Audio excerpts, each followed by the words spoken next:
comme je vous disais, Paléo, c'est la dernière date que je fais de The Young Man Show. Et mais non, mais c'est pas comme ça qu'il faut le prendre. Il faut le prendre. Je me suis dit, c'est ici que je vais finir. C'est le meilleur pour la fin. Bien sûr. Et j'ai... Arrêtez de faire ça, ça fait peur. Et j'ai été dans des endroits en France tellement reculés que personne n'y a jamais été. Même Jean-Pierre Pernaut, il n'a jamais été dans ces endroits-là. J'ai été dans des endroits, sans déconner, où les gens, ils avaient des pancartes dans le public, mais pas des pancartes « Vas-y Kev Adams, on t'aime ». Non, « Emmène-nous avec toi. On n'en peut plus. Donnez-nous Internet. » J'ai été dans des villes où le maire de la ville, c'est aussi le boulanger, l'électricien, le plombier, et même chez lui, il a plusieurs rôles. Hein. Il est le père, l'oncle et le frère de ses enfants. Ah ouais, c'est... J'ai été dans une ville, il y a des villes en France, on s'en rend même pas compte. Je vais dans une ville juste à côté de Bordeaux, elle s'appelle Cadillac. Mais comment on se la pète, nous les Français, sans déconner. Cadillac, ils ont appelé une ville. En France, un nom de voiture américaine. C'est comme si t'imagines, à côté de New York, il y avait une ville qui s'appelait Peugeot 308. Ça n'a aucun sens. J'ai eu la chance d'aller jouer dans des endroits merveilleux, attention. Il n'y a pas longtemps, j'ai été jouer en Nouvelle-Calédonie. Waouh, magnifique. Magnifique. Enfin, franchement, à côté d'ici, c'est rien du tout. Hein. Franchement...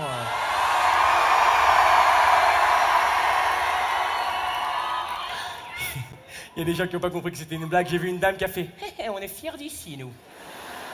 Et j'ai été en Nouvelle-Calédonie. Alors, pour aller en Nouvelle-Calédonie, pour ceux qui ne savent pas, il faut faire 22 heures d'avion. Et quand tu fais 22 heures d'avion, quand tu arrives, la première question qu'ils te posent là-bas, c'est ça va, ça a été l'avion, c'était pas trop dur, t'as réussi à tenir le coup ?» Mais complètement con, cette question. Comme si j'allais leur répondre « Non, j'ai craqué, j'ai ouvert un hublot, j'ai sauté au-dessus de l'Australie. » J'en pouvais plus, ouais, j'ai atterri, je suis tombé sur Denis Brognard, j'en ai profité pour faire Koh-Lanta, direct. Et là-bas, il y a un autre truc de dingue en Nouvelle-Calédonie. Vous allez peut-être pas me croire, peut-être il y a ça aussi en Suisse. À l'aéroport, ils avaient des militaires en short. Il y a ça en Suisse? Ça dépend des cantons. Un militaire en short. Je leur ai dit là-bas, mais je comprends pourquoi il n'y a jamais la guerre chez vous. Il y a des armées ennemies qui arrivent, ils voient vos militaires en short, ils font « Oh les gars, arrêtez de déconner, on avait dit on fait la guerre, pas un barbecue !» Et j'ai été me baigner dans la mer aussi en Nouvelle-Calédonie, c'est génial, l'eau elle est magnifique. Par contre, avant que tu te baignes dans la mer, ces salauds en Nouvelle-Calédonie, ils te disent ici il y a au moins un mort tué par un requin tous les ans. Pourquoi tu me dis ça, enculé? Je vais y aller là. Et j'ai été me baigner dans la mer et j'avais peur. Parce que moi, quand je suis trop loin de la plage, je sais pas si c'est pareil pour vous, mais je suis obligé de réfléchir à qu'est-ce qu'il peut y avoir en dessous de moi qui nage. Tu vois. Et ça fait super peur. Et je nageais comme ça. Et dans ma tête, je me disais, ok, alors essaye d'énumérer le nombre de trucs dangereux qui peuvent nager en dessous de toi, tu vois. Alors, requin, ok, requin. Barracuda, un barracuda. Un piranha aussi, c'est possible. Ma prof de français, c'est possible aussi. Vous l'avez l'image de ma prof de français qui nage en dessous de moi? Hé, j'ai un bécherel. Non, j'ai été dans des endroits merveilleux et j'ai eu la chance, j'avoue, je sais que vous les Suisses, vous adorez faire la fête. J'ai été beaucoup en boîte aussi pendant la tournée, je me suis éclaté.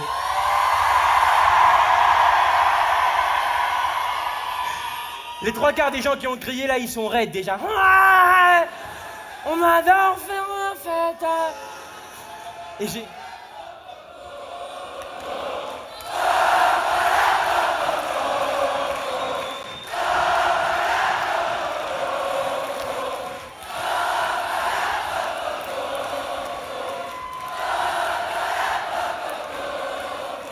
Enfin bref, non, parce que j'adore, hein, mais après ils vont venir me chercher genre allez, au revoir.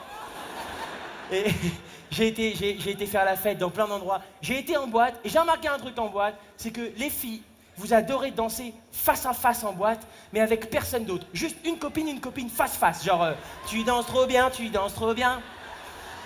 Non, c'est toi, t'as des trop beaux cheveux.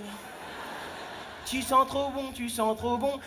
Franchement, c'est bizarre. Moi, j'ai jamais... Une fois, j'ai vu un mec faire ça. J'ai été choqué, j'ai été obligé d'intervenir. J'ai été le voir, je lui ai dit « Arrête, papa, s'il te plaît, tu me fous la honte, là. » Et puis maintenant, dans les boîtes de nuit, je sais pas si vous avez remarqué, ils mettent des éthylotestes partout. Éthylotestes. Ils nous saoulent avec les éthylotestes. Moi, franchement, je trouve que ce qu'il devrait y avoir, en plus des éthylotestes dans les boîtes de nuit, c'est un épilotest. Je vous laisse imaginer, tranquille. C'est un truc comme l'éthylotest. La fille avec qui tu rentres chez toi le soir, elle souffle dedans. Et tu peux lui dire excusez-moi, Chewbacca, mais je vais rester... je vais y aller tout seul, personnellement.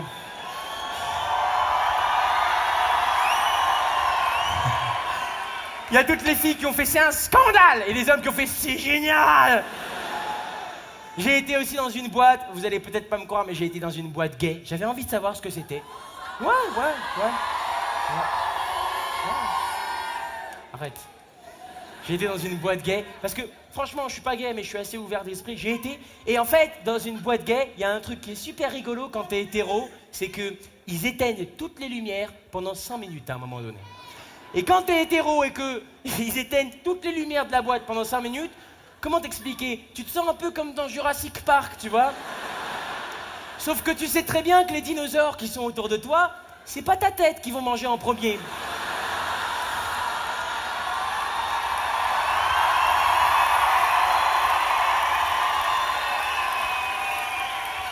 Après, dans la boîte gay, j'ai été au bout du délire, j'ai été aux toilettes, j'ai fait pipi aux toilettes comme ça, tu vois. Il y avait un mec qui faisait pipi à côté de moi, un autre mec qui faisait pipi, et celui du milieu, il me regarde moi, il regarde l'autre, il regarde moi, il regarde l'autre, et là, il embrasse l'autre sur la bouche. Franchement, je suis pas gay, mais j'étais vexé, tu vois. J'avais envie de lui dire, vérifie, oh! T'as dû te tromper, moi aussi je vous embrasse. Et on a été mangé dans plein d'endroits sur la tournée. Moi, ce que je préfère, c'est les restaurants chinois, asiatiques, japonais, j'adore ça. Et... apparemment, vous aussi, vous aimez bien ça. Et j'ai été joué, donc je vous dis, j'ai été mangé dans des restaurants asiatiques, japonais et tout ça. Et souvent, dans les restaurants asiatiques, quand tu sors, tu sais, ils te donnent un truc sympa. Un magnifique calendrier avec un cheval, un rat, tu sais, un chat, un chien. Et moi, à la fin, quand je l'ai pris, tu vois, je dis merci beaucoup, monsieur, pour le calendrier. Il m'a dit ah non, ça fait pas calendrier, hein, ça fait menu à emporter.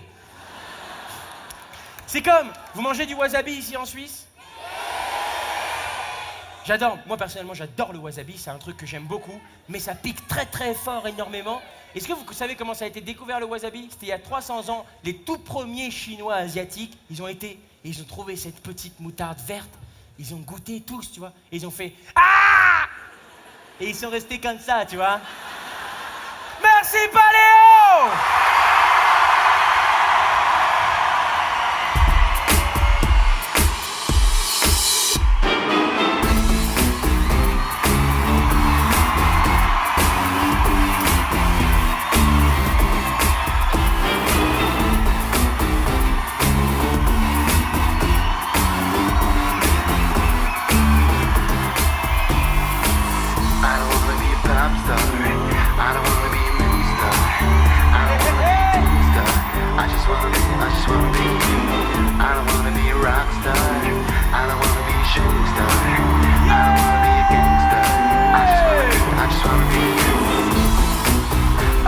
Merci du fond du cœur. Ce soir, dernière date de The Young Man Show. Je suis ému, mais heureux. Paléo Festival!